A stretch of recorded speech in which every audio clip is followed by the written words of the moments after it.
And greetings, happy Monday. Welcome to the Steve Deace Show, live and on demand here on BlazeTV, radio and podcast. I am Steve Deace. He's Todd Erzin. He is Aaron McIntyre. We have a jam-packed show for you today. A little Ask Me Anything coming up in the next hour of the show when you'll get to, well, you guessed it. You'll get to ask me anything. At the bottom of this hour, we will talk to our good friend Bob Vanderplotz as well. I'm just going to warn you right now.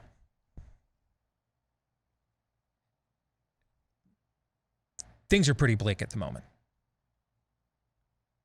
So, I mean, you just need to know. Right here from the jump. If you came here for some kind of pick-me-up, I don't know what to offer you. You're living through a systemic meltdown of a society. The institutions that you would rely upon to protect you, to prepare you, to undergird you, equip you for the times that you're in. I mean, I did a thought experiment yesterday. I listened to, I'd love to come in here and say, go to church, you heathen, like the Babylon Bee, but I did a thought experiment last night. I listened to two messages from two different churches on the same Bible passage.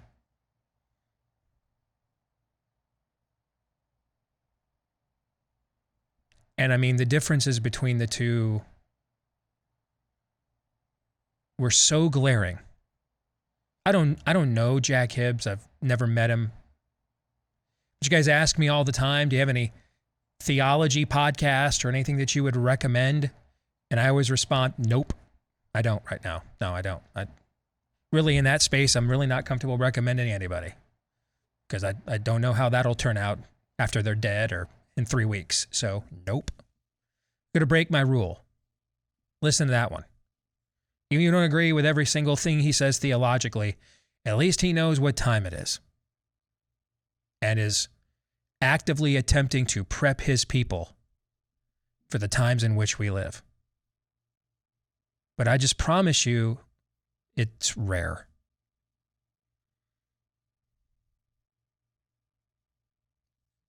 I would love to sit here for the next 2 hours and ridicule our master plan of fighting back this fall by voting for a bunch of Republicans who are out to betray you on the Second Amendment, take away your ability to resist what's happening because, you know, the other side will just call you crazy.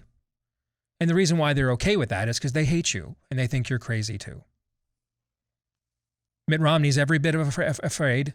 Richard Burr, Mitch McConnell, Lindsey Graham, they're every bit afraid you'll come after them as the other side is. Because they're just like the other side. I mean, the reality is, if you have voted the last 40 years on a federal level, your vote really mattered for about a term and a half under Ronald Reagan. About 6 months after the contract with America midterms, Trump pre-COVID, and just did not matter at all the other times. That's it. So our new master plan is let's just go vote for a bunch of Republicans in the fall, hand-selected by the network that just went pro-groomer on Friday while we were gone. With Dana Perino, former Bush White House flack, promoting a family that has been on TV for almost 10 years, selling the castration of their kid. I mean, I'd love to ridicule it.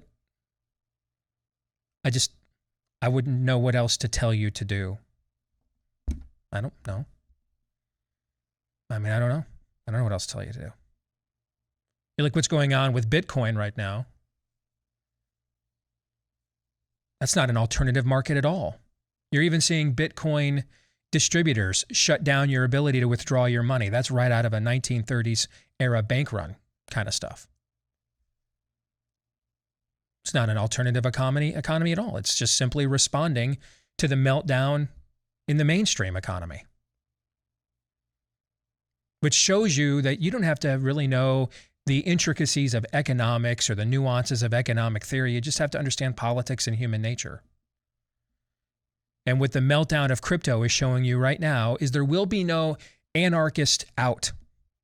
There will be no alternative venue or culture you'll create to escape this, because you're dealing with Jehovah's Witnesses with tanks. In just over a decade, they went from let's put Ellen in tennis shoes and make her charming and make Will and Grace funny to let's just openly on the weekends just actually do out loud the actual manifestation of those grainy Jerry Falwell and D. James Kennedy videos about beware the gays in the 80s. We'll just do them right out in the open in the street. And you'll bring your kids while we spread eagle for them, and you'll make them watch. In fact, when they try to turn away, you'll turn their heads and make them see it. So I'm never going to lie to you. Things are pretty bleak. Things are pretty bleak. If they're admitting to 18% inflation now, which is what it was under the old way of calculating it before they wanted to lie to us, what is it really?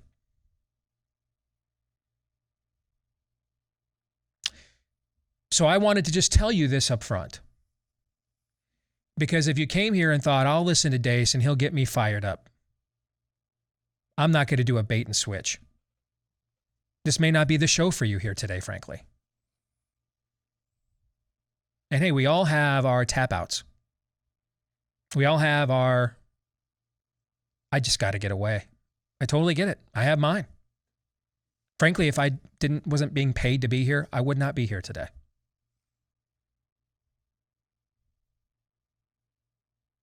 This is one of the rare days it just feels like a job, a mark in time, punching a clock. Because things are looking bleak. Bleak. It's almost as if hell just decided in the last 72, 96 hours. 11 didn't work. Let's try 17 on the dial. Let's see where that goes.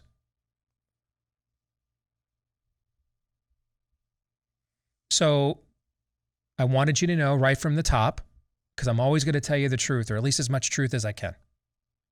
I wanted you to know, and this is me after a weekend away.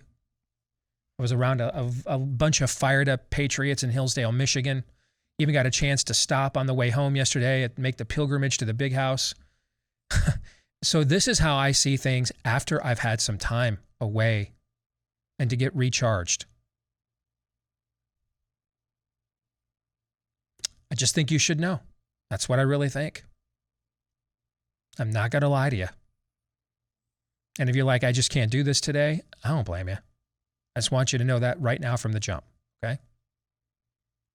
And don't come to me. Don't send me emails. You know, that was depressing for 2 hours. Well, you know, I told you up front, things are looking pretty bleak. Which is why it's only fitting today that doom prepping is the very first ad on the list of live reads I have to do today from our friends at My Patriot Supply. You know what? It's going down here. It's going down here right now as we speak. So are you ready to go with from our friends at My Patriot Supply? Each of their food kit has for you and everyone in their house, in your household, everyone you care about, 3 square meals a day, as well as snacks and beverages, all available to you. Don't wait another day. Now have the 90 days of peace of mind to know that you are prepared for not what is coming, but what has actually already arrived, what is now here. As Lord Nefarious says, it's always dark before it gets darker. 3 months you can get this for right now, and free shipping as well. And you'll get $150 off if you get it at our website, preparewithdeace.com. Again, that is preparewithdeace.com. As I told somebody this morning on Twitter, should be actively rooting you are living in the end times. Actively rooting for that. First of all, I think you should probably be rooting for that anyway. don't we want Jesus to come back? I've really never understood that. Okay.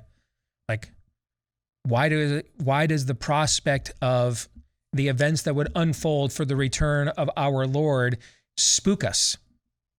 I'd be more inclined to be like, dude, let's just chill.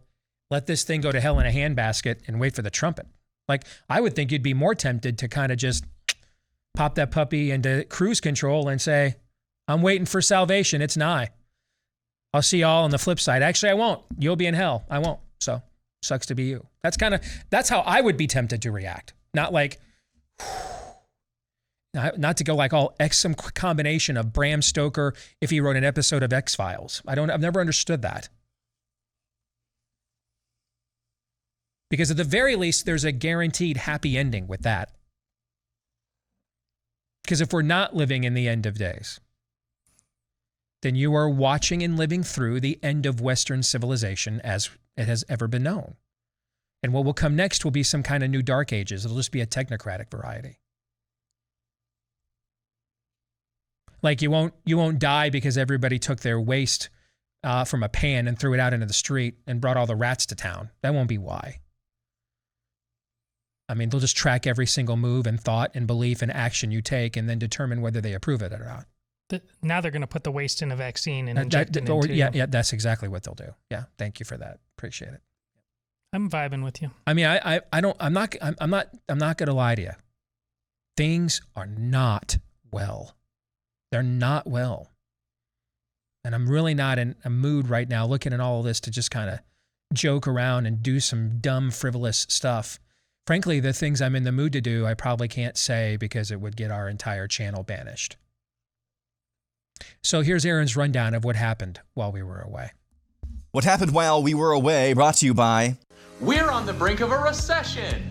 It's another once-in-a-lifetime financial event. The handful of old people who control our economy crunched some numbers wrong. Yeah, about that. I really doubt that we're going to see an inflationary cycle. Most economic analysts believe that it will have a temporary or transitory impact. The faster than expected increase in some of those prices is actually a good sign. The overwhelming consensus is going to pop up a little bit and then go back down.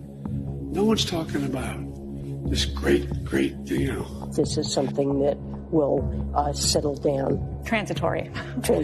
What you just heard is a montage of Democrat officials, including Joe Biden and Treasury Secretary Janet Yellen, among others, last year downplaying and poo-pooing the notion of runaway inflation. Now it's June of 2022, and the May inflation numbers are out, and it's a doozy. Year-over-year inflation is up a full percent from the month before at 8.6%, the highest level since 1981. Republican puke Elise Stefanik, fresh off of voting to send $40 billion to Ukraine, had this to say. We can hold this administration accountable. We also have the power of the purse. That means reining in this reckless spending. That means passing a balanced budget.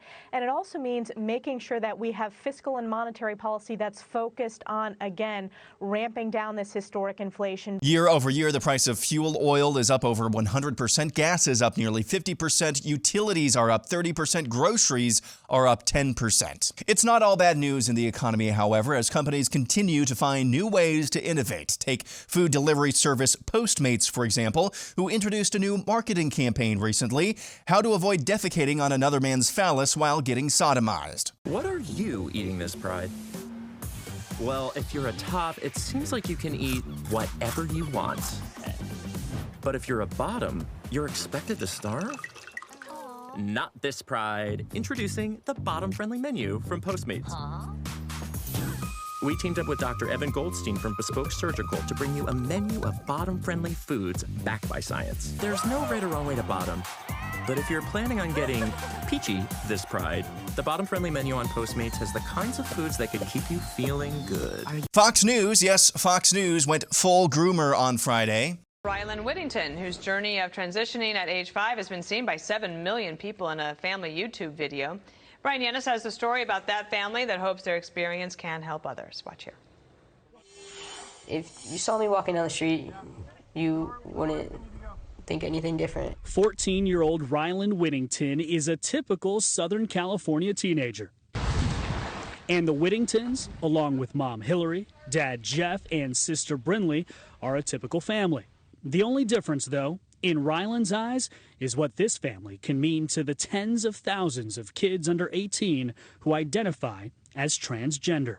Yes, Fox News aired a glowing 4-minute segment about a Southern California family's coddling of their daughter's mental illness. Groomer update, this is a family-friendly, all-ages drag event in Austin, Texas that went down over the weekend. This photo was taken at a so-called family-friendly drag show in Fort Atkinson, Wisconsin. In Washington, D.C., a man with artificially enlarged bare breasts twerked and danced in front of small children. At an event in L.A., a drag queen offered lube to a crowd of children attending a pride parade there. In Des Moines, Iowa, a family-friendly, all-ages drag brunch featured children dressing up in drag, performing and collecting dollar bills from the audience. Now, I understand the last few minutes might have been a little distressing, but I bring you glad tidings of great joy. Voting Republican in November will save us all. And if the Republicans don't save us, the Second Amendment will. In completely unrelated news, 10 Senate Republicans have announced they're supporting a new bill that would enhance background checks for gun buyers under the age of 21 and would incentivize states to implement red flag laws.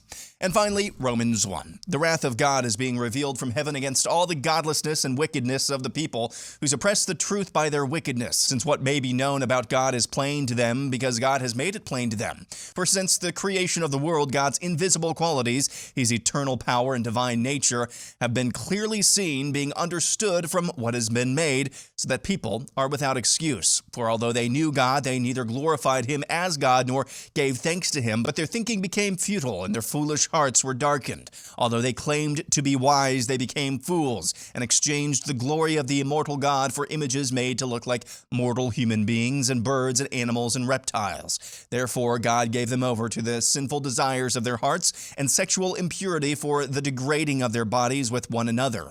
They exchanged the truth about God for a lie and worshipped and served created things rather than the Creator, who is forever praised. Amen. Because of this, God gave them over to their shameful lusts. Even their women exchanged natural sexual relations for unnatural ones. In the same way, the men also abandoned natural relations with women and were inflamed with lust for one another. Men committed shameful acts with other men and received in themselves the due penalty for their error. Furthermore, just as they did not think it worthwhile to retain the knowledge of God, so God gave them over to a depraved mind, so that they do what ought not to be done. They have become filled with every kind of wickedness, evil, greed, and depravity.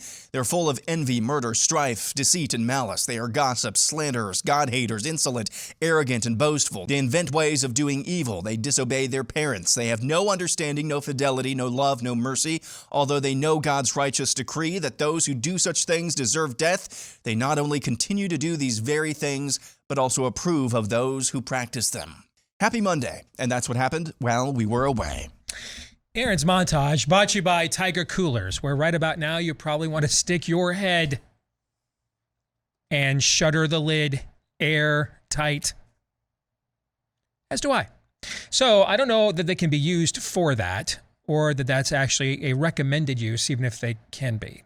But they can be used for lots of other cool things that you'll want to do this summer when you want to get away from, well, everything. So if you want to take advantage of Tiger Coolers today, they can even get you a customized Romans 1 cooler lid. I'm not sure how all the words would fit, okay, but I'd be willing to give that one a shot. Maybe just start at the top, have them on the sides, you know what? Put them on the bottom. Yeah. So they already did. It's right behind you. Yeah, thank you. So if you want to take advantage of Tiger Coolers, these really are the coolest coolest coolers out there, and they are like us right now. I mean, they are every bit as upset and worked up about what's going on as you are. All right, 100% American made from people who have American values. And if you want to support this kind of company, take 10% off when you use my first name, Steve, as your discount at taigacoolers.com, TAIGA, at taigacoolers.com. Again, 10% off with the promo code Steve at taigacoolers.com. They really are really cool coolers. So we get to the montage here, and I even though Aaron didn't bring the crypto thing up, I think it ties into everything. Absolutely. All of this. Yep. What there's a big lesson being learned here. Actually, there's a couple of lessons being learned here. Number one, slippery slope arguments remain undefeated for all time. And it's important to know, not just know that, because this was never going to be leave the kids alone. This was never going to be what two people want to do in the privacy of their own bedroom is nobody else's business. Why do you care? It was never going to be those things. It was always intended to get to the place that it's at right now. It always was. Because of the forces that are propelling it from the beginning. Because they were going to take it here. Oh, sure, every now and then, every now and then a Dave Rubin or an Andrew Sullivan or somebody who's, like sane is like, okay, think this thing's reached the point of diminishing returns, time to hop off. You know what I'm saying? But for every one of those, the reason why you know their names is because they're rare. For every Rick Grinnell, there's tens of thousands of what was in Aaron's montage. They're the outliers. It was always about getting to this point here. That's why they chose the rainbow and then made it 6 colors instead of 7. That's why they used the term pride. This is demonic trolling. I don't know how much more obvious to make it. I mean, at some point, the devil will be insulted. And be like, all right, next year we're just going to put people in red unitards, guys. And I mean, just how much more obvious do I have to make this for you? Well, the Church of Satan did sponsor some of these. So. Yeah, well, on the nose, on brand. It was always intended to get here. And that's why slippery slope arguments are undefeated. Because human nature is not basically good. It is not.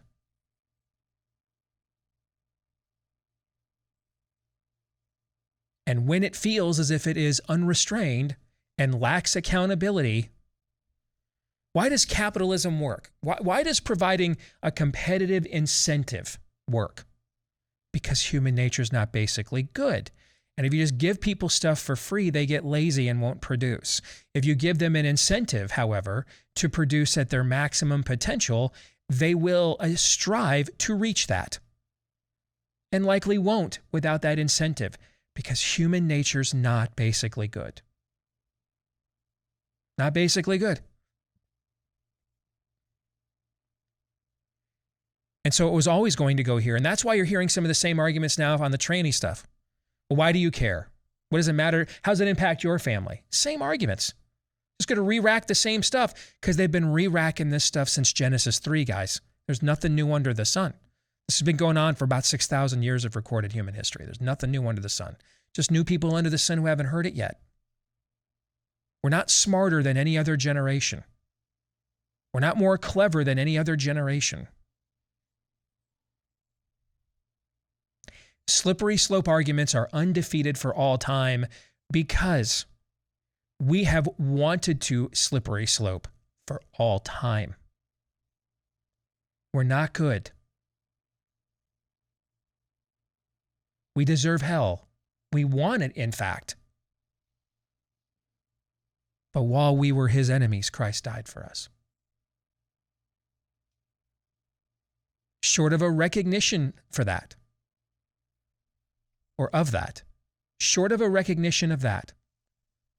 And that recognition has to be renewed constantly.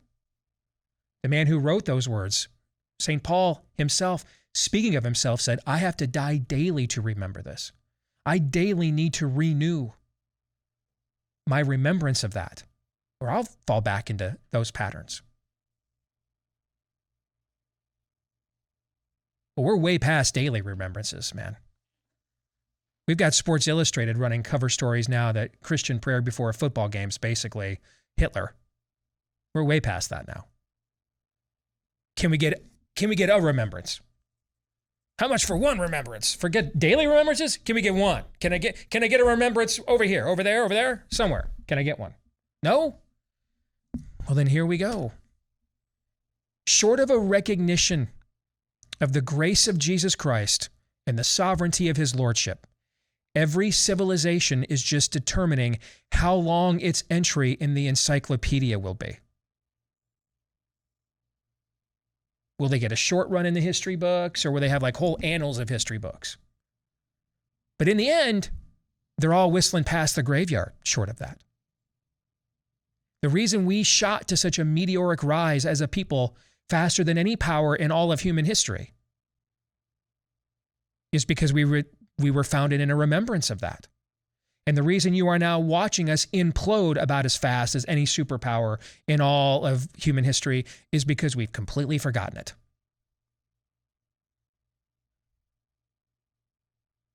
And a lot of that is frankly completely forgotten in our churches. If we just do another program, just do another car show, if we just do something nicer, grill some more hot dogs, they'll like us more. No, they won't. Actually, they'll view that as weakness and just start coming for the front door now instead of just blogging anonymously about you.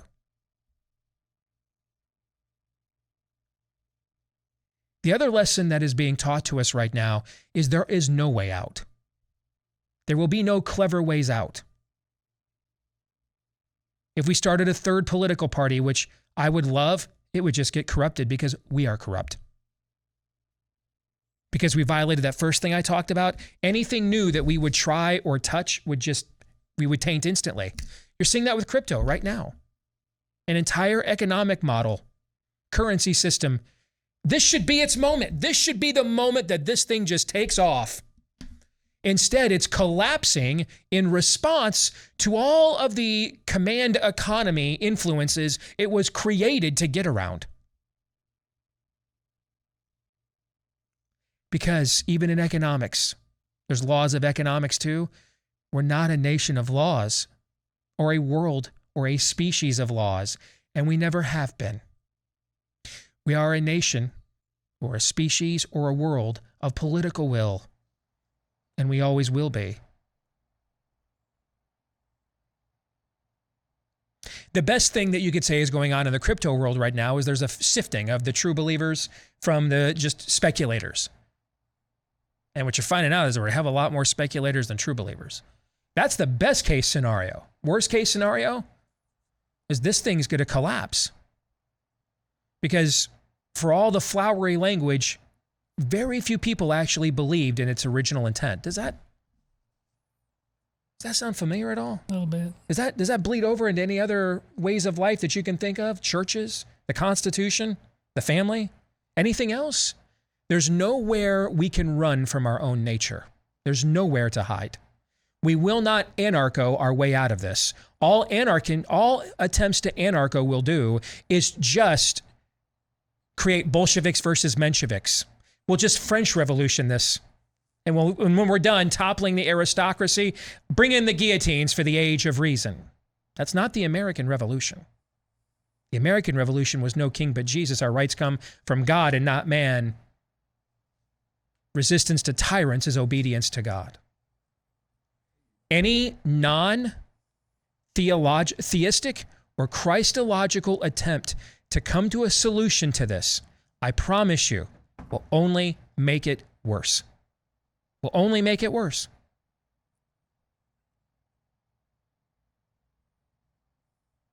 Now, the choice we have before us is, are we prepared to be the generation here that will learn the two lessons that I just laid out for you? No? Then it's going to get even darker. Yes? Then maybe.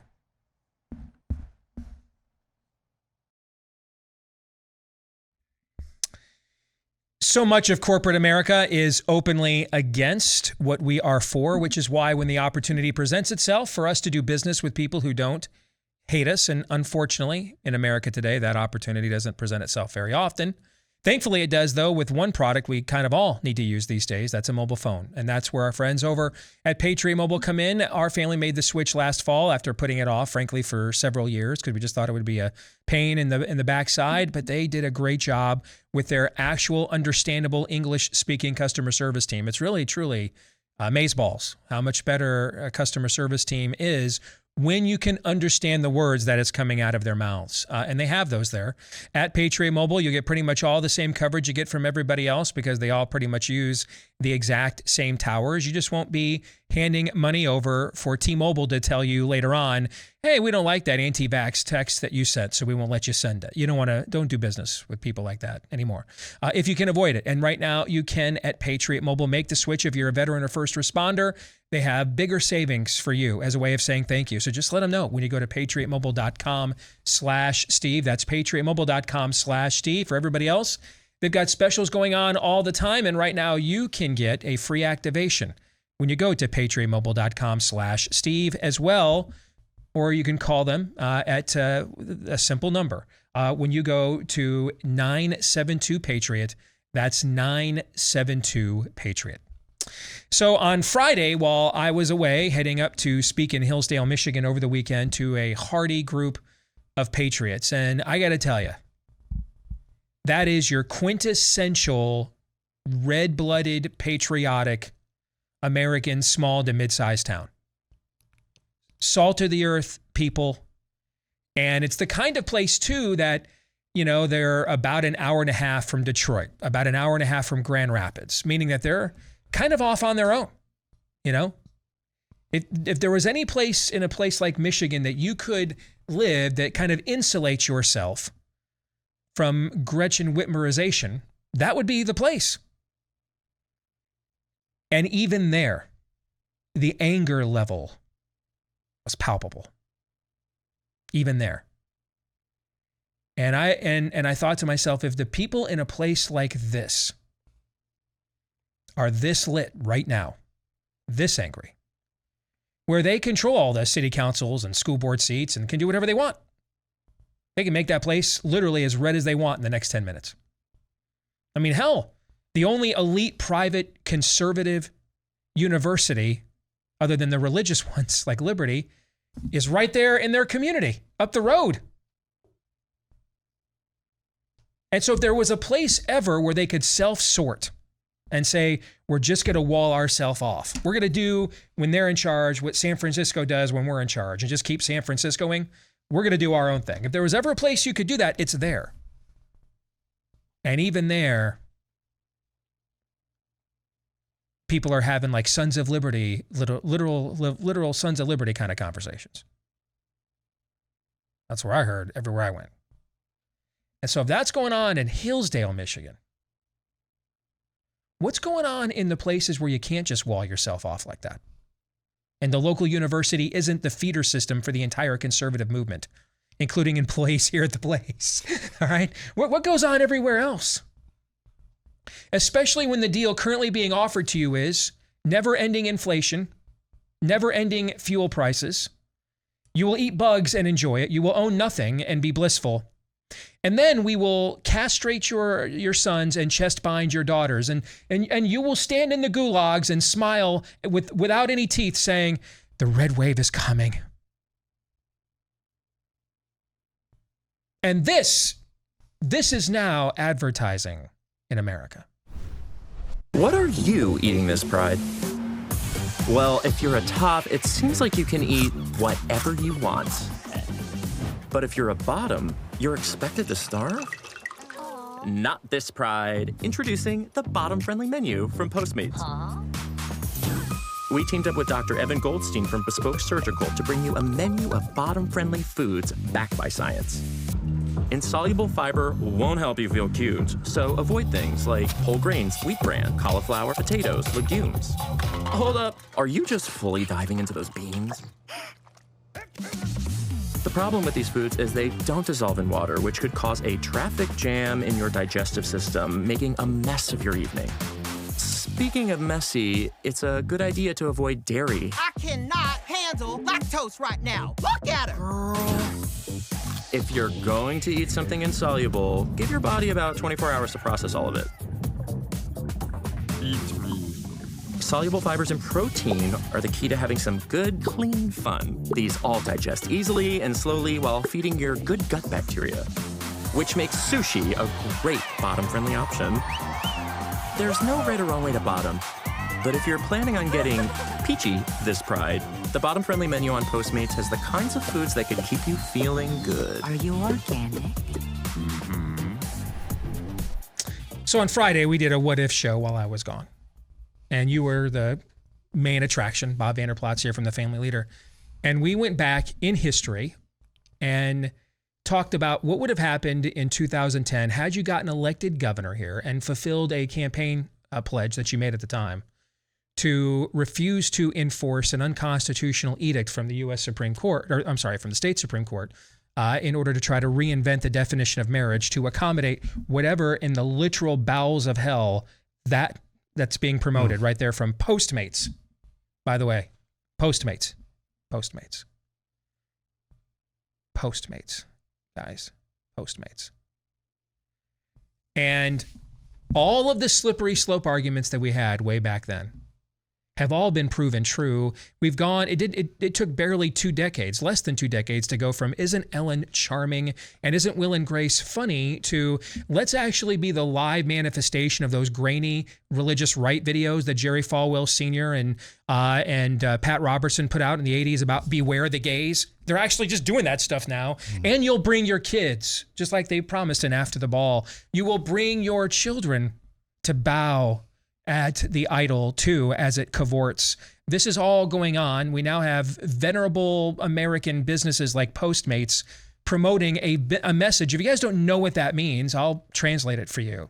Essentially, here's what you need to eat just to make sure you don't have a bowel movement while you're being sodomized. That's what that meant. That's what that meant. That is the ad campaign that Postmates is running right now. So I don't have a question, Bob. I'm just going to hand it to you now. Welcome to the show. Thank you, Steve. Well, first of all, so it wasn't just about gay marriage. Remember, we talked about that very early on. As a matter of fact, a guy that was a peer review on the WHO radio network was Jan Michelson. And maybe 4 years after we did the 2010 Throw Out the Justices campaign, because of them illegally defining, unconstitutionally redefining the institution of marriage, and we voted out 3 Supreme Court justices, Jan brought me on his show and he said, I just want to play some things that you said back in 2010 and what's happening now in 2014. And Jan said, what I want to give you the opportunity to do is spike the football in the end zone because you are prophetic. So I wasn't prophetic. This is just common sense. But the thing it is, I didn't even predict what you just watched there with Postmates. And the thing of it is about now saying, but your kids will celebrate this. Corporate America will celebrate this. This isn't about just calling evil good. This is now calling good evil. And this is biblical. This is scriptural. So when you undefine the institution of marriage, what you do is pretty soon you're going to find out we don't know what a boy is. We don't know what a girl is. We don't know who Ainsley should compete against, who Ainsley shouldn't compete against. Drag queen story hour, which is one of the most perverse things I think I've ever seen in my life. And we allow that in our schools today. We take kids to that at our libraries today. So when you ever read Romans 1 and it talks about a depraved mind, you go, what does a depraved mind look like? Watch that commercial again and again and again.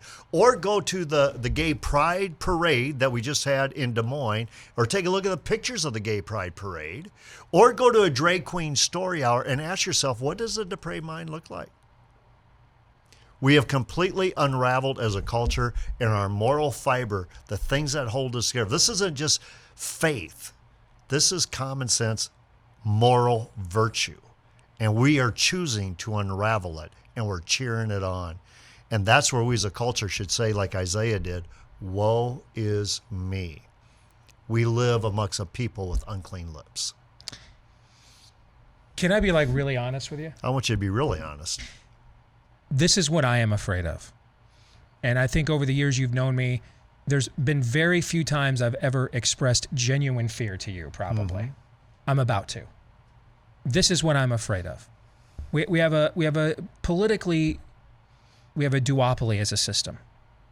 And we have one side of the duopoly that has gone off a lunatic fringe and is not going to come back. It is gone. All the stuff look at what they just do in election years. They don't care if they win or lose. This is a religious level of zealotry. It's gone. And what's happening on the other side is they're concocting deals that say, hey, when those guys over there on the left think that because you use the term red pill, that was in actually the latest Homeland Security guidelines. Look for people that use the term red pill on social media. And put them on a watch list. The next thing they'll do is say you're nuts and crazy and you can't own any weapons. And now we got a bunch of Republicans that are just going to help them do it. With the exception of about a term and a half of Ronald Reagan, about 6 months after the Contract with America election, and Trump pre-COVID, and tell me if I'm wrong, in all honesty, how you voted for federal offices changed at all, other than those 3 limited time periods I just mentioned the last 40 years? What's been different? What's changed? We've talked about that before a lot, is that when the left wins, they just sprint to the left. When the right wins, it's kind of like we just walk a little bit slower to the left. And so this brings me to the other side of this argument. Our people own 300 million guns. They are not just going to sit there forever, guys. They're not just going to sit there forever and say, 48% inflation, 28, great. They're not just going to sit there forever and say, oh, wait, you're going to take my daughters and chest bind them and take my sons and castrate them? Cool beans, man. NFL's on. They're not just going to do this forever, especially because all the economic incentives that would have compelled them to just accept it and find a path of least resistance, those are getting taken away too. I can't afford a home anymore. I can't build a home. Yes. And so where do we direct this angst for our people? Vote for Joni Ernst again? Vote for Chuck Grassley again? Vote for Mitch McConnell again? Where do we direct this angst? Vote for John Cornyn again. Vote for Ted Cruz, who's out there tweeting about inflation after he just gave $60 billion damn dollars that we don't have and just took it off a printing press to give it to Ukraine, where there's a story out over the weekend about how Ukrainians are flocking to the beaches of Kiev. We didn't have the money. That inflation just got passed on to you. So where are we going to direct all of this energy before it spills over into something really ugly? Because if it's really angry in Hillsdale, Michigan, man, I can't imagine what's going on in a lot of other places. I'm really glad we're having this conversation, Steve. I just had lunch on Saturday with a high-ranking member of Congress who is so excited to get majority in 2022. And my question to him was exactly that. What are you going to do with it? Because if you're just going to give me more in the weeds processes about how the Senate's going to filibuster and this is going to happen or whatever, and that's why we can't get a dang thing done, the people are done with that. They want to see you actually lead, because what too many people are figuring out, what has been different from when we elected the right people versus the other people get in charge. But I think, Steve, for us, where do we focus the angst? It's what you've said on this show a lot of times, and we're all about the Family Leader Ministry. It is revival or bust. I mean, when you talk about a divided America, you take a look at what's all taking place. The gospel has got to go forth at this time. The church has got to wake up. I mean, in regards to the remnant of the church, not the social clubs with the cross, but the remnant of the church that believes that the gospel is still the way, Jesus is the way, not a way, and that the scriptures are true. We need to lead and we need to model this. That's where true hope is. And I think we have a country right now on both sides that are looking for true hope and real truth. What do you hear from people here? Because we have had a fairly good governor here, for example. We had some things closed down, but we had a lot less suffering here than most of the other country did the last 26 months. Well, let me tell you what we hear here is what happened last week, Tuesday night in a primary. And that's because of a governor that we have who said, you know what, we just don't need to elect more Republicans. We have enough Republicans to pass a conservative agenda. We need to elect people who are actually conservatives, who believe in religious liberty, the sanctity of human life, school choice. We need to elect them. And so with Governor Reynolds' endorsements, the Family Leaders Grassroots Operation and Organization, we took out 6 incumbents. 6-0 on primary night, took on education chair and a Ways and Means chair. That's, I think, what the people want to see. Matter of fact, when I was in San Diego over the weekend, I spoke about that as well. Cheers every time. 3 times I spoke cheers about we want real leadership today. And that's what we're looking for. And to go back on this inflation deal, gas prices being at $5 a gallon, home prices increasing, groceries increasing, it's all about control.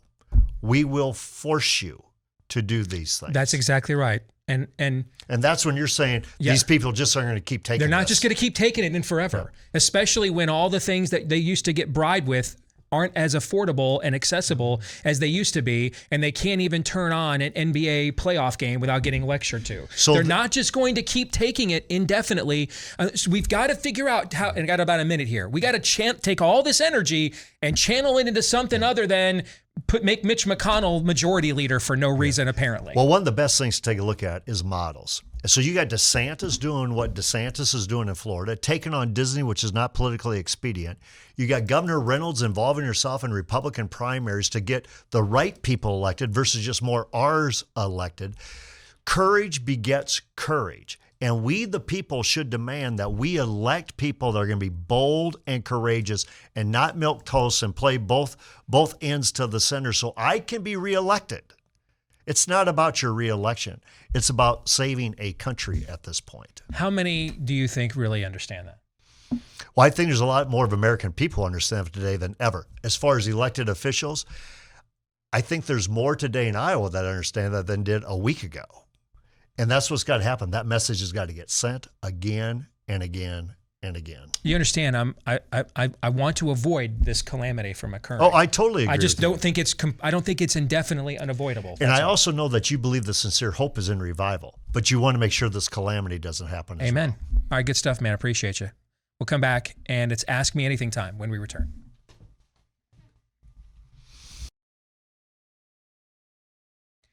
And we're back with Hour 2, live and on demand here on Blaze TV, radio, and podcast. Steve Deace here with Aaron McIntyre, Todd Ers, and all of you. Let us know what you think about what we think by emailing the show.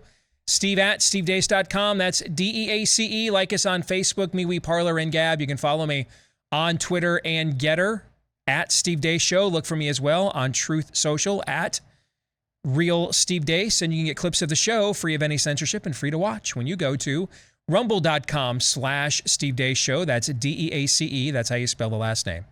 And if you are a podcast listener, thank you all so very much. We appreciate all of you. You're a big part of our audience. Please, if you've yet to do so, leave us a 5-star review. If you dig the show, of course. And if you do, by the way, and you put a question that you want to be considered for a future Ask Me Anything, you will go to the front of the line for our next Ask Me Anything. In fact, our Ask Me Anything this week is coming up here in just a couple of minutes, and we're going to lead off with some questions that you have asked us when you've given us a 5-star review there in or on the podcast platform of your choice, particularly iTunes. So thank you very much. Keep those coming as well. Thanks to all of you that have left us a 5-star review. Don't forget to also hit subscribe or follow, depending on which word is used on whichever podcast platform that you prefer. This portion of the show brought to you by friends over at realestateagentsitrust.com. This is not, if we're being honest, and we're always try to be here on our show, not the greatest time to be getting into the real estate market. But every now and then you're like, hey man, I just got transferred. I've got to. I don't have a choice. Or it's like, okay, I got to get out of blue state hell, fill in the blank now. Okay. Blue city hell, fill in the blank now, right? So now more than ever, given these unprecedented times, Bing. Make sure you go in with an agent that you know and trust can walk you through the process from the opening all the way to the finish. Finish the race with you, and to make it as, well, it's never seamless, even in a good economy. This can be a stressful process, but at least give you the confidence of knowing that it's heading somewhere that you want it to go. Where would you find just such an agent? Well, the name kind of says it all. Head to this website. realestateagentsitrust.com is where you want to go. Just about anywhere in America you're trying to get to or from or get away from, we can help you find one of those agents at realestateagentsitrust.com. And with that, let's get to this week's Ask Me Anything. We're going to start off with questions that we have from those of you that have left us 5-star reviews on the podcast. We've also got questions for the first time from our Instagram account that my daughter is running for us and started for us, where you can follow us on TikTok and Instagram at Steve Deace Show is where you can follow us there, at Steve Deace Show on TikTok and Instagram. Aaron, let us begin. We will begin with some 5-star reviews on iTunes. We'll start with the Big Bad Bugato, who says, what is your opinion of female pastors? I think that this question needs to be asked in the context of why. I've known a couple of female pastors who were modern-day Deborahs. It's very clear that the Bible believes in male headship and teaches that both in the church and in the home. I've also met a couple of women who thought they were called to be pastors and teachers who taught very soundly and with conviction.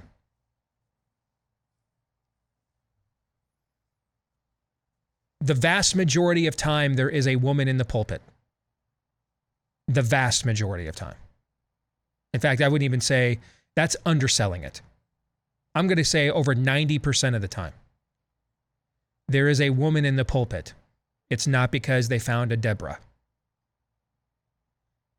It's because they kicked out the Word of God. And she's there for some egalitarian, feminist, spirit of the age statement. She's a troll.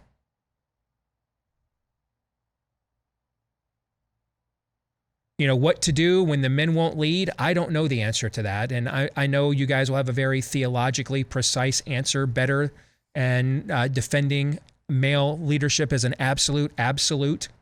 And it's clear that the Bible preaches that as an ideal. I think, though, about an example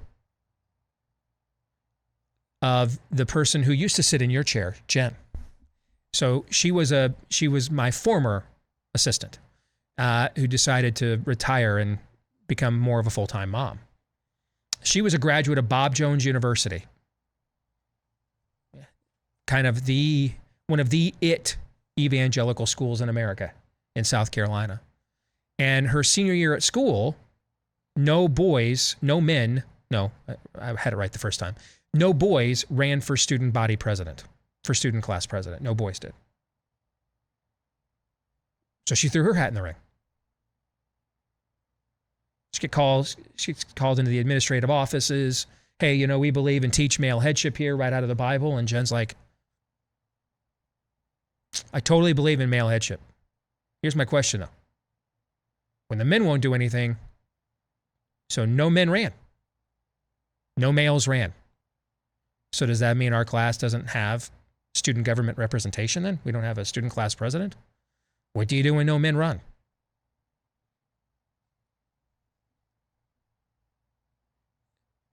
I think that's a pretty good question, particularly given the era in which we live now. When I go out and speak right now, let me tell you what my biggest applause line is. Calling out the men for being passive wimps. The women lose their minds when I do this. Just happened again in Hillsdale, Michigan on Saturday night. And again, if the women of Hillsdale, Michigan, are like, can I get one ball? One ball. Can I get one testicle? Can we get one? If the women of Hillsdale, Michigan are like are the feminine equivalent of Chris Rock bargaining for one rib and I'm going to get you sucker. Can I get a half a testy? Can I get one gonad? One. What are the women in most of the rest of America probably begging for right now, right? Mm-hmm. I mean, this place lit up like a Christmas tree when I went there on Saturday night.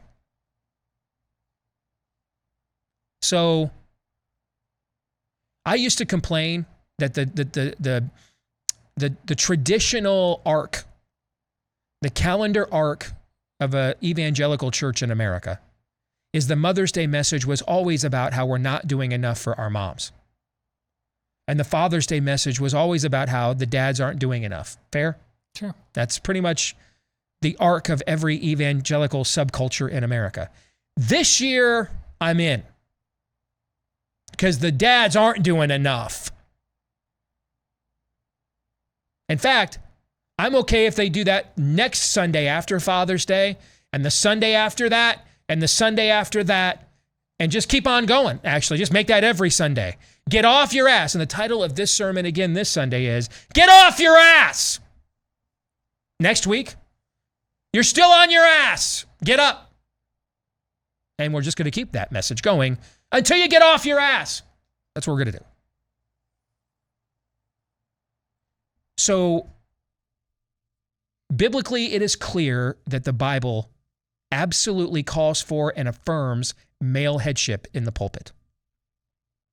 Culturally, there are two reasons why you will see, and there's a third, within some Pentecostal traditions, there's the idea of a co-pastorate between the husband and the wife. And I'm not Pentecostal. I don't really know a lot about that. So, you know, I would go to somebody like, what do I mean by Pentecostal if you don't know, like an Assemblies of God church, and ask them what that means. I don't know. I'm sorry.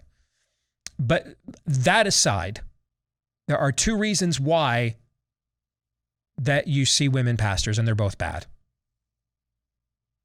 One is because, and this is the overwhelmingly majoritarian reason, they're making a feminist or egalitarian or anti-biblical political statement.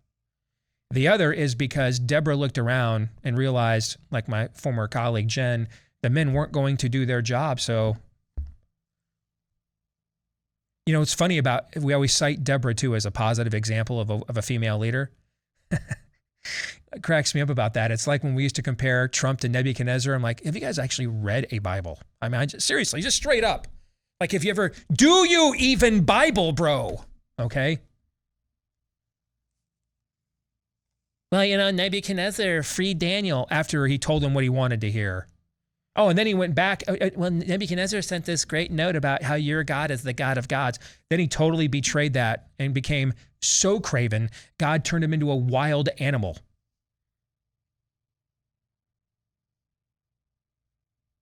Oh, and his son, by the way, is the one that Daniel will then later on look at and say, Mene, tekel upharsin.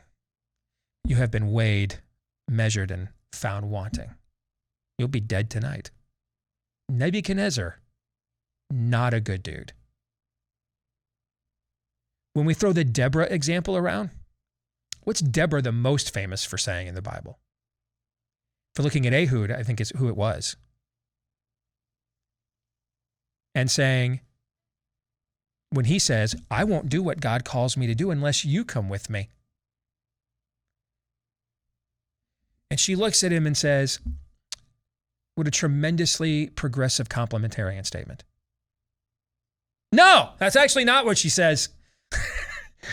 She looks at him and says, okay, I'll come with you, but just so everybody knows,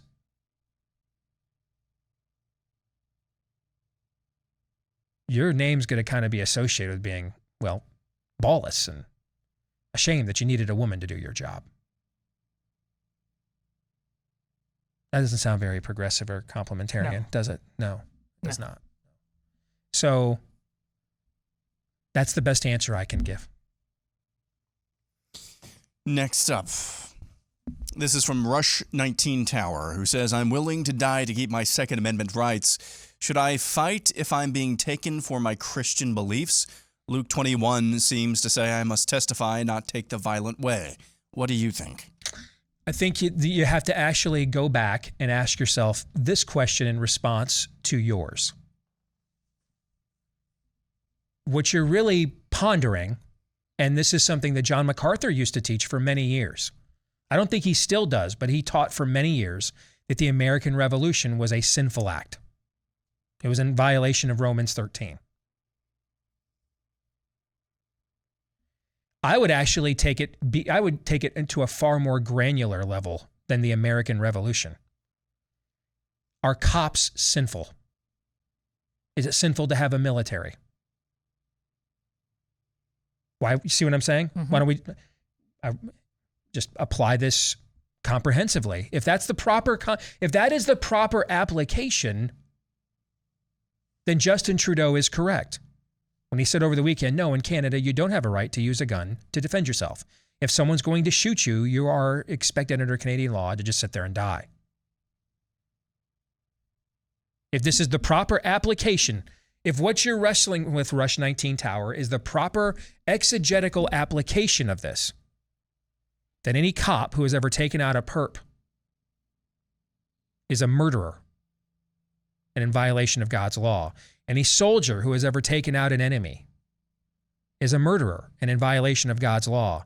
Any father who refused to just stand there and allow his wife or daughter to be assaulted or murdered and took out the perp is a murderer and in violation of God's law. Let's just completely take it out of a political context because the principle applies on an individual molecular level. So then you have to ask, just like we've done with Romans 13, where if it really meant the way most American churches teach it, just universal submission, then why were the two guys who wrote about this, Paul in his epistle in Romans and Peter in his epistles in the end, why were they ever executed then? What was the point of martyring them? Why didn't they just universally submit to the local authorities? That doesn't make any sense, right? Right. Why didn't Paul just go ahead and bow a knee to Nero? Why didn't you just do that then? That's what it means, right? So you have to ask yourself then, what's the character of the individual who's responsible for those words? Because the individual who's responsible for those words also in another place looks at the Jewish people and says, I've had it with these folks, these pagan filth in this land. You're my urban renewal program. Go in there, sort up, and your name is Control-Alt-Delete. That's your duty. And when he comes back, it will be with a robe dipped in blood and a sword in his mouth. So does that sound like an argument for pacifism? That's really what you're arguing for, is pacifism. There is not a biblical argument for pacifism. If there were, I would be a pacifist. There is an argument for restorative justice. There is an argument for mercy triumphing over judgment. So we just don't go out and just randomly execute people for every single offense and every single crime. But Jesus is sitting on a cross, being executed for crimes he did not commit. He's being executed for the crime of sedition. That's why the Romans wrote over his head, King of the Jews. When he specifically said to Pilate, my kingdom is not of this world. I'm not here to overthrow your government. He made that so plain, even some of his followers were alienated by that because that's what they thought he was here to do.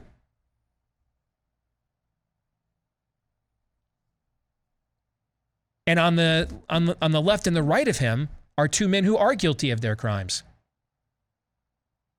One of them comes to Christ before his own death and asks for forgiveness. Christ does not say, this is an abomination that this man is being executed for his crimes. This needs to cease. No. He doesn't do that at all. In fact, the mercy he offers him is in the next life. Today you will be with me in paradise. After you pay the penalty for whatever you did to put you up on that cross, of course. So we need to look at the character of the individuals when we take their words. I know we live in this deconstructive and reconstructive era of philosophy. And it's seeped into the church. We get together in our small groups and we ask each other, what's this mean to you? No one should care. And if you're ever in a small group and that question gets asked, don't go back to it. That's the tap out. No one cares what it means to you. And no one should. We should care, what do you think it means? That's relevant. What does it mean to you? Because that implies it could mean something else to somebody else, right? Right. Well, nowadays they might, actually. But do physicists get around in a room and say, what's gravity mean to you? What do the laws of motion mean to you? Now you're laughing because nowadays they probably do. They do. Okay? They do. What's science mean to you? Yes. So the deconstruction and reconstruction, the idea that we can take concepts and ideas that we did not originate. What do those terms mean? Those big fancy philosophy terms. What they really mean is we can take stuff that we aren't responsible for and that were things that were created for us to respond to and just magically remake them in the image that we prefer. You know, like I identify as a woman. That's what it means. It means I don't have to follow the construction of an idea or a concept, meaning I go to find its origin. Where's this concept originate, or this idea? Where does it originate from? Who was its originator? What did they intend it to mean? and then decide from there whether I agree or disagree. No, what it means now is I can whole cloth just remake it in my own image. I don't even have to wrestle with it. I don't have to be a Jacob named Israel as one who wrestles with God. I just go full-fledged Garden of Eden. I am God. I just do that. That's really what we're talking about. And so when we look at these kinds of passages, instead of trying to put them in a vacuum, look at it in the context of the one who said it, the one who wrote it, the one who it's about. And what's the full character of that individual once it's been revealed? Here's the full character of the individual that made these statements. He believed so much in self-defense that he offered himself up for you in defense of yourself, of your own sins, of the sins you would commit, you want, and still haven't even committed yet. That the first time he came, he offered himself in defense of your own defense of yourself, from yourself. And then the next time he comes, it will be to defend you from all of eternity for those who did not accept his self-defense. Now, if you think that character epitomizes pacifism, we just have dramatically different definitions of that term. Will this action, here's the plumb line, whether we're talking about resistance or revival, it's the same plumb line, guys. Will this action and the motivation for why I am taking it glorify God? When a father throws himself upon an assailant between that perp and his wife and daughters, does that reflect the character of God? Does the motivation for why he would do this, love knows no greater thing than this, a man would lay down his life for his friends, does that reflect the character of God? I would argue, you bet it does. When a man grabs a weapon and walks into a school and just opens fire, does that reflect the character of God? It does not. When another man sees that he wants to do this in the state of Alabama and puts him down before he does that reflect the character of God? It does. It does. Whether we're talking resistance or revival, does this action I'm about to commit to and the motivation for why I want to do it, does it glorify God? And God has given us his word, so we know what glorifies him or not. No one is without excuse. That is the answer. Next up, we've got a true or false from ID Christen Design, who says, your God-given rights are more valuable than my or anyone's life.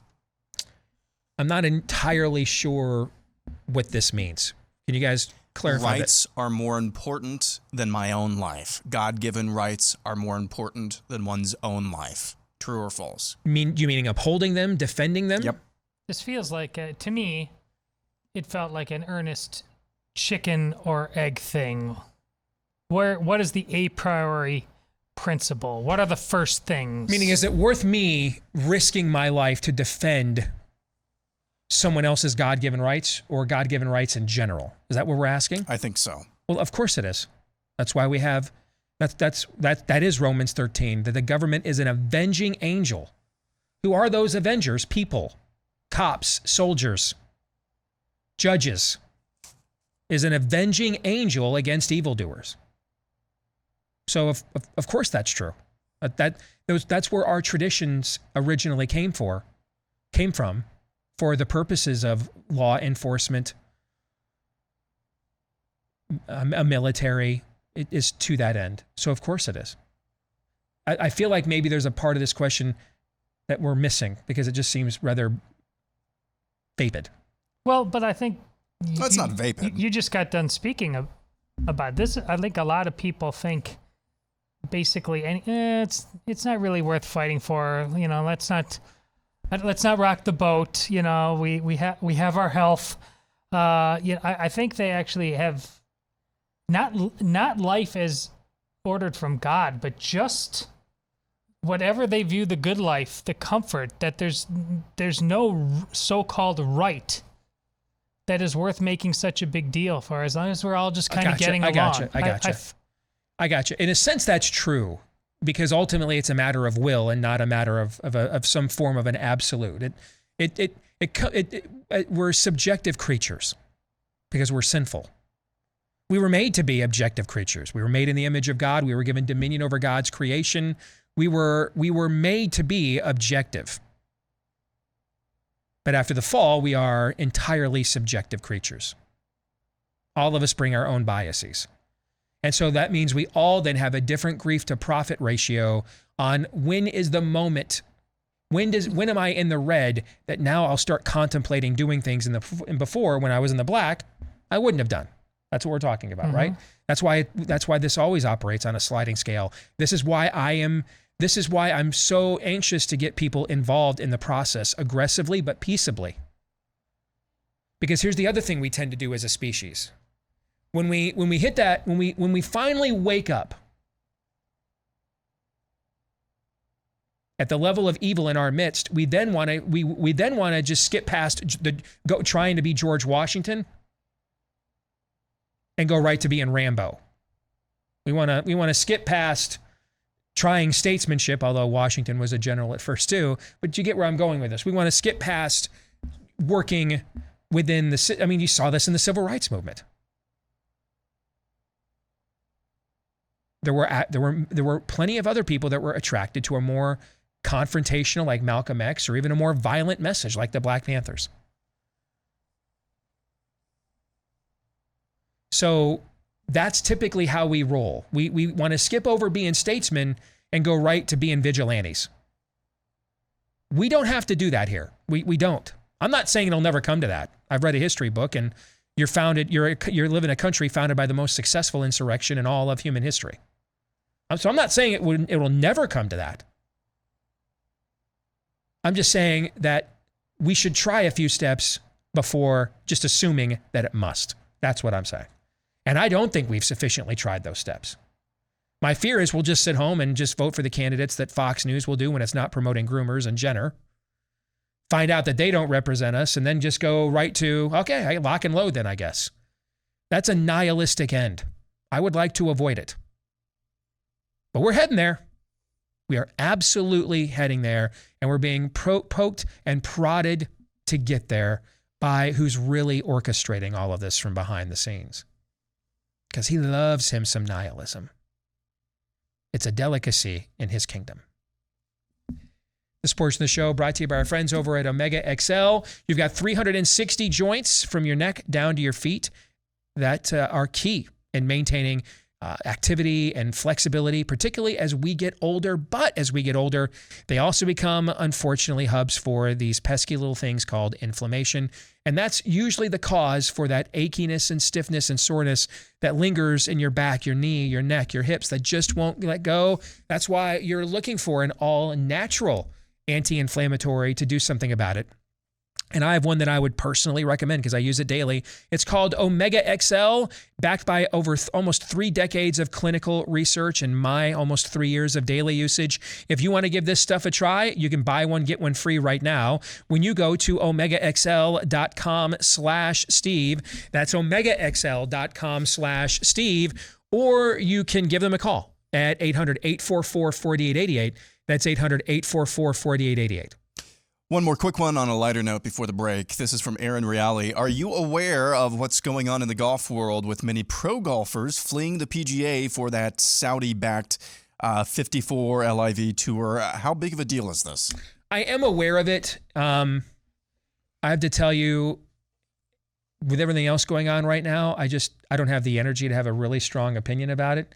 The majority of the golfers that have left kind of feel a little bit like, household names, but they're past, with the exception of Dustin Johnson. That's why he made the biggest news. They're past the peaks of their careers, and they're kind of cashing in one last time. And the Saudis are like, right now we just need names that provide us legitimacy more than anything else. But guys, just forgive me. I'm going to watch some U.S. Open this weekend. It's one of the 4 times of the year I watch golf during the majors. But with everything else going on right now, I can't come up with like a real soccery take on the new Saudi golf tour, especially when right now we're begging them to give us oil that we won't drill for ourselves. I just don't have the energy for it.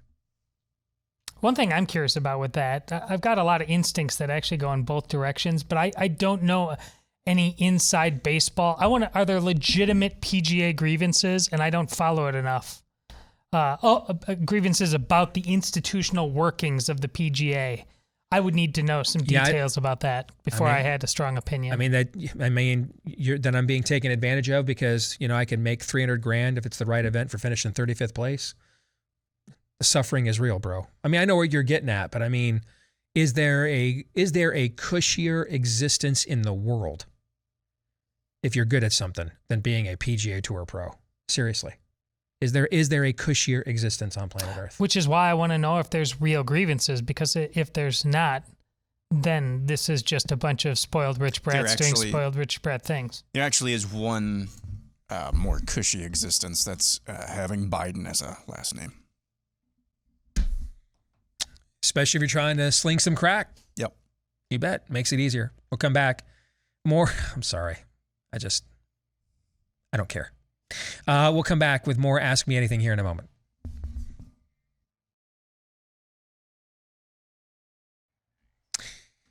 Yes, you bet I took some Built Bars with me on the trip to Michigan this week, because I take Built Bars with me wherever I go, because they're just that darn good. Absolutely the greatest protein bar of all time. So many great flavors to choose from. It's hard to pick one. Although if I had to, I'm picking chocolate chip cookie dough chunk, because chocolate chip cookie dough is a food group to me. But the brand new brownie batter puffs. What are puffs, by the way, for those of you that are new to this Built Bar thing? That's kind of like their marshmallow variety. I know, to make them taste so good and have them covered in real chocolate and everything else, they can be a little chewy, and I get that some of you get impatient with that, right? But that's why you want to look at the new the puff line, because if you like chocolate covered marshmallow stuff, like those Russell Stover's candies, these are right up your alley. And that's, by the way, how you get your brownie batter ones, is on the puff line. And then they've got granola if you like something a little crunchier. They got that too. So many great products to choose from, so low in calories, you won't believe it. You won't believe there's not more sugar, more carbs than there's already not. But it is loaded with all the protein you want and even more flavor than you would have ever imagined. And you can get it right now for about what? Let's give you a discount, 15% off now. It was 10 last week. We'll do 15 this week. I'm just going to make it. I'm just going to call that right now for you. 15% off when you use my last name, Deace, is the promo code. Plus, it's in my script, so it's okay, I guess. 15% off when you use the promo code Deace when you go to Built.com for Built Bar. Built.com for Built Bar. Promo code DEACE for 15% off. You will not regret it, I promise. Also, the last couple of weeks, we have been attempting to move some things and upgrade some things here at the Blaze, and that has led to some technical issues. And one of our Poobahs here, Gaston, has asked me to send along the message to you guys. We are incredibly sorry about that. We are working very hard to fix those issues for you right now as we speak. So accept our sincerest apologies, and we are ashamed. All right, Aaron, go ahead. It's news to me. Moving on, this is a question of unknown origin. Here's a question a proponent of social construction would pose. Is it normal in America that women shave their legs, or it is normal in America that women shave their legs and underarms? When I see a woman who does not, I have a negative reaction to it. But how can this be a natural human reaction when clearly humans haven't always had the means of shaving? When I see a person wiping their ass, I get offended by it, because clearly human beings haven't always wiped their ass.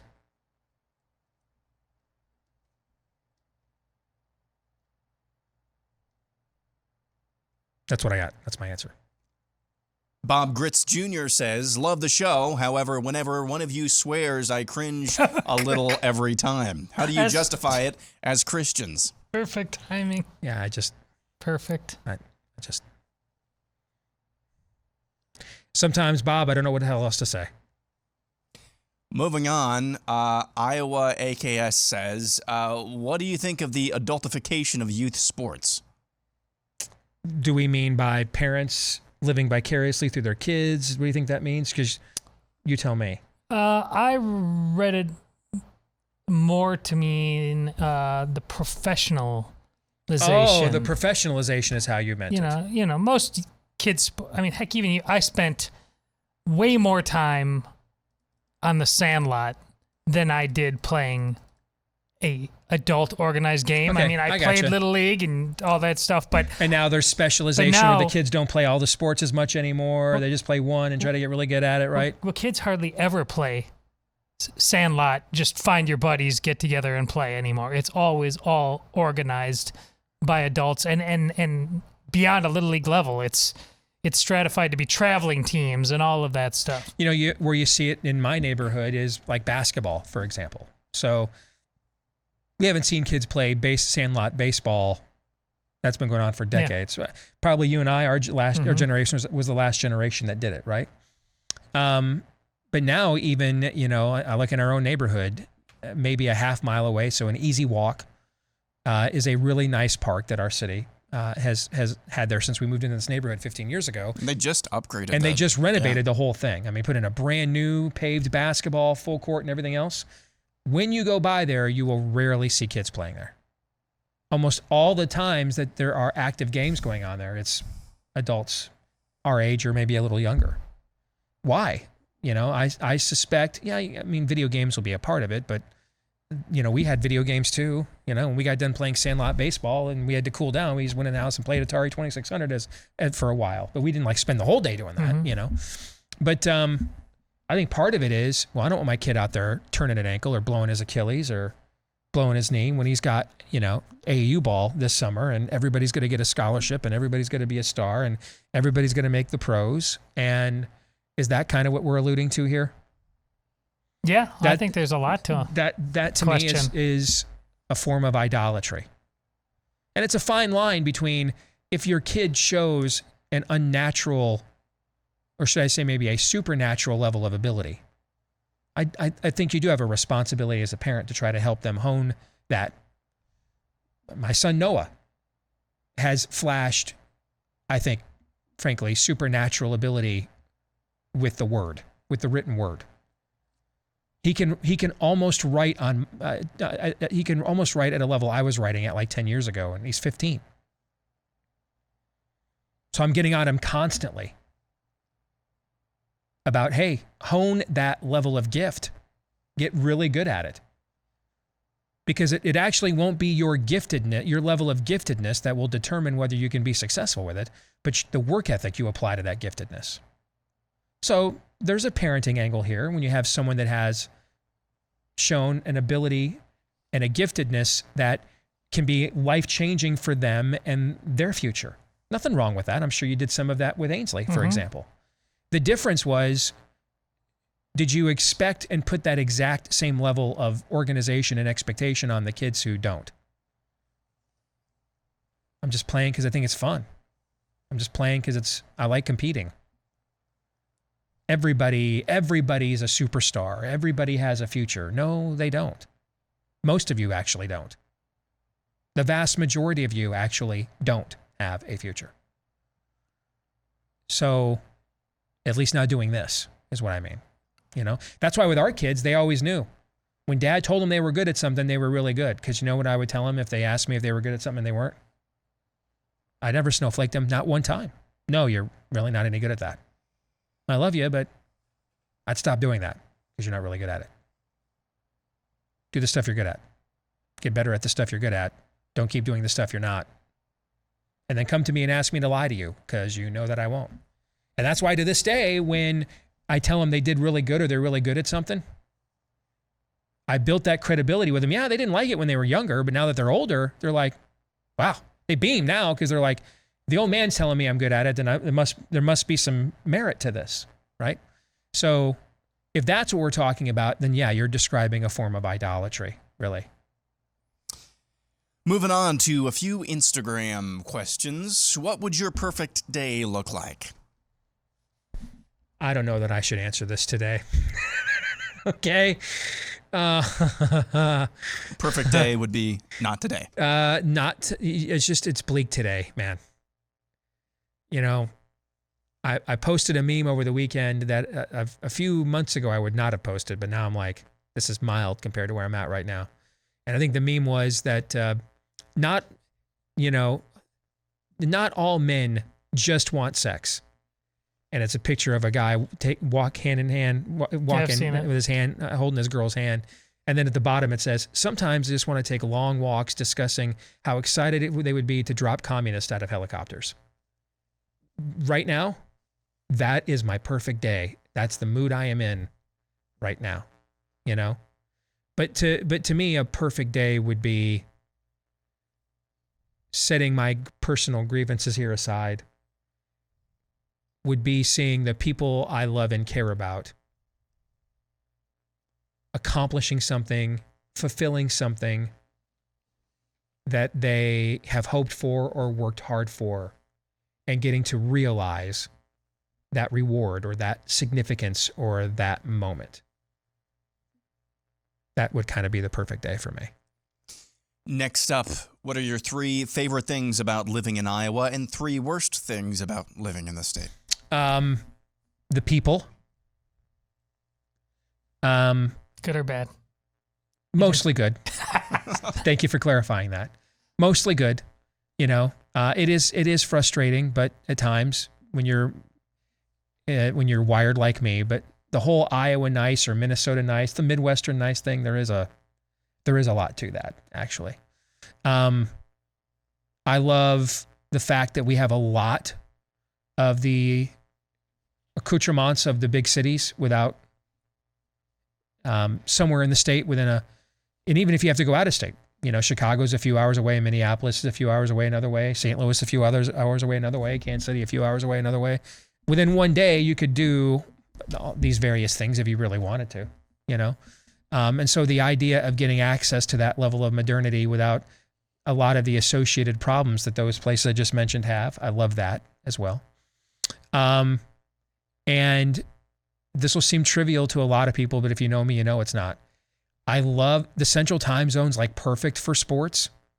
Like Pacific time and getting up and watching Michigan, Ohio State at 9 a.m. would be like, this is way too early.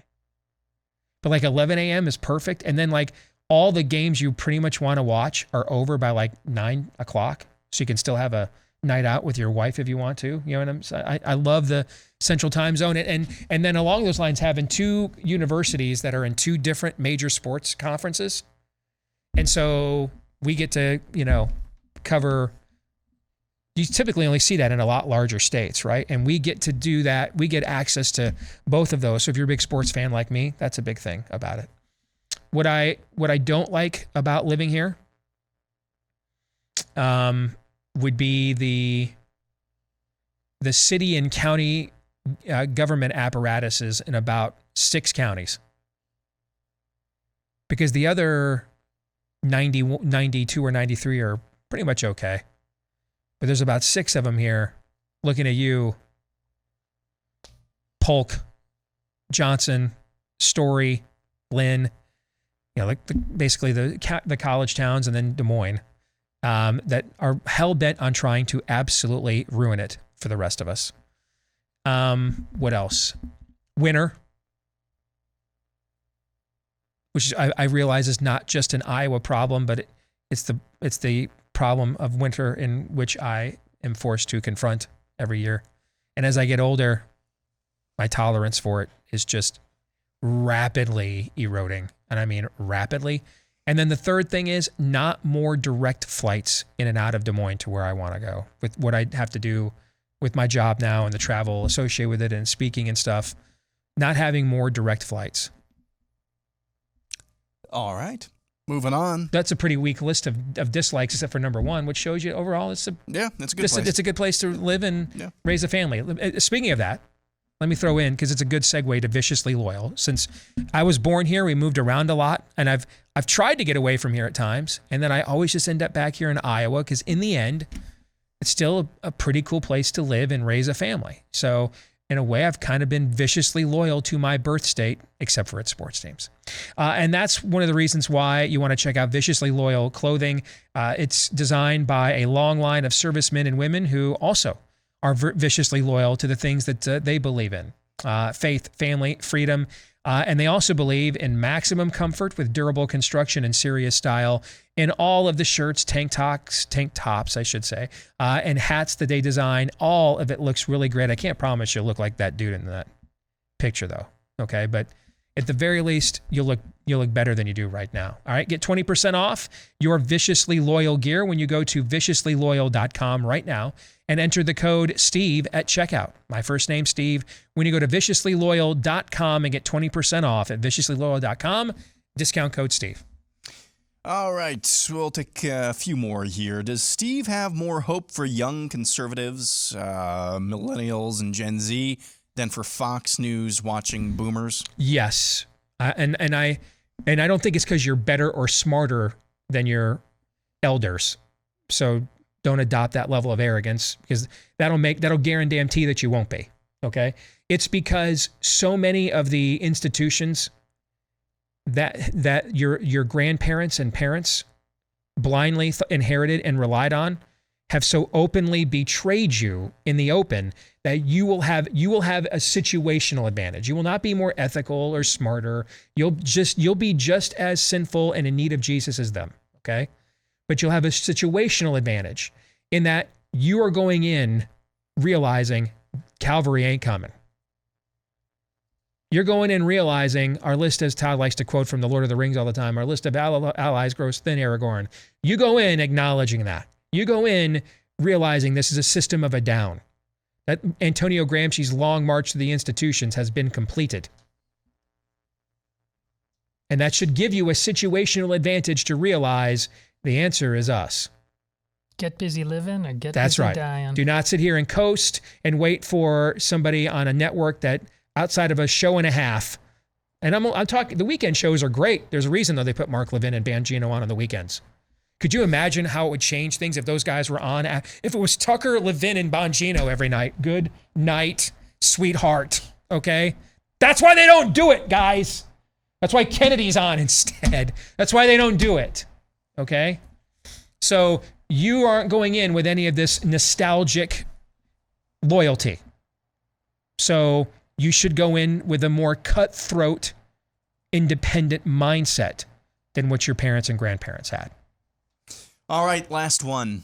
Any dad rituals of initiation for Anastasia's fiance, or that we could borrow in the future?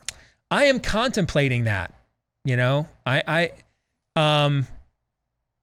he absolutely had to come to me for permission. How's that for a ritual? Do you like that one? Love it. Yeah. I mean, he absolutely had to come to me for permission, and he took his own initiative to do that. Here's the problem, though.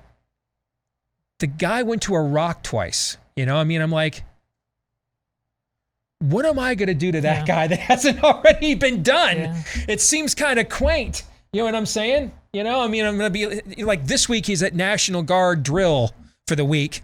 You know, I mean, what act of humiliation or hazing has he probably not already had inflicted upon him, right?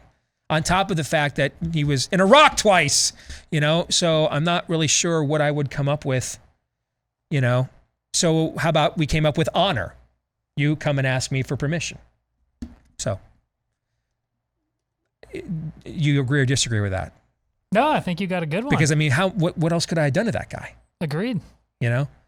So. Check the box. That's a good question, though. That's a good question. All right, we're going to stick around and do overtime for Blaze TV subscribers. For the rest of you, we'll see you tomorrow. John 3:17.